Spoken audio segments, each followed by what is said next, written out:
Aggravated assaults.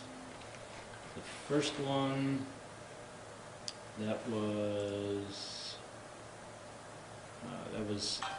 at an apartment complex or apartment building. This is in the 5000 block of South Nevada Avenue. We had a woman that was outside around 8:30 last night, and she happened to look up on the third floor and saw a guy out on his deck with a rifle, and he was basically pointing it around at the, I suppose, the apartment complex, the parking lot, and that actually she saw the gun pointed at her as well. She was able to get to a safe place and ended up calling police.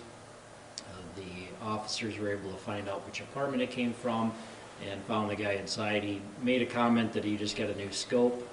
When the officers found the gun, it was loaded. He was arrested for aggravated assault. And this was where? Apartment complex, where? In the 5000 block of South Nevada, near like 57th and just drew blank, Louise, 57th and Louise.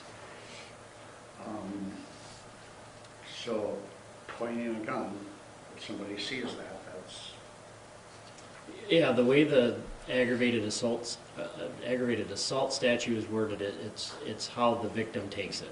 And so if the victim is in fear, then that's when it kicks in. We've seen instances before where, you know, somebody's threatened with a knife or a gun, and the victims go, "No, I wasn't afraid." Well, that doesn't meet the statutory requirements for an aggravated assault. But in this case, the woman said that when the gun was pointed at her, she was in fear for her life, and so that's what we're looking at. So it doesn't really have to do with the intent of the person. It has to do with how the victim receives that. I don't know if we want to call it a threat, but in this case, she thought that there was a good chance that she was in fear for her life.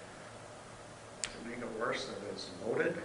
I mean, your story is better if it's... Well, it doesn't, I mean, we've even seen cases where somebody has had a BB gun, and it doesn't matter if it's loaded or not loaded, if it's real or not real. I mean, if somebody portrays it as a real weapon and a person thinks that it's a real weapon, then we consider it a real weapon, and the way the statute's, the wording in there is it's considered aggravated assault. So, you know, he says it wasn't loaded at the time, but it was loaded afterwards. I mean, we don't have any way of verifying that, but it certainly put fear in this woman's mind.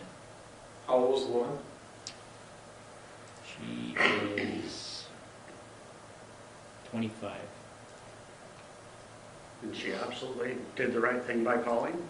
Yeah, that's what we want people to do. Certainly this is a situation, anytime there's weapons that are displayed, we want people to call police, and it's better to call right away instead of waiting. And there are sometimes when there's any number of different reasons, but sometimes people wait before they call, and it may be hours, it may be days later, and there's not a whole lot we're able to do at that point in time. But in this case, she first and foremost got herself to a safe place where she knew she would be not in harm's way, and then she ended up calling police, and so that's exactly the right thing to do. And where was he in relation to her?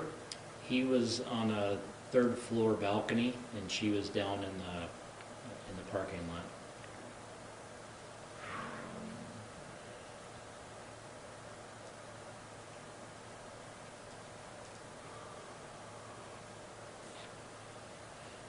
Yeah, that's pretty much it. She was in the parking lot walking. She had just parked her car and was walking, and then happened to see this guy up there and pointing his rifle at her. Do you have his name? Yes, his last name is Buckmaster, B-U-C-K-M-A-S-T-E-R. First is Bradley, B-R-A-D-L-E-Y. We just have a middle initial of J, and he's 53 from Sioux Falls.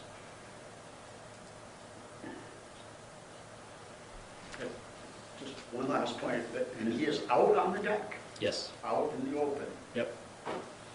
On his deck.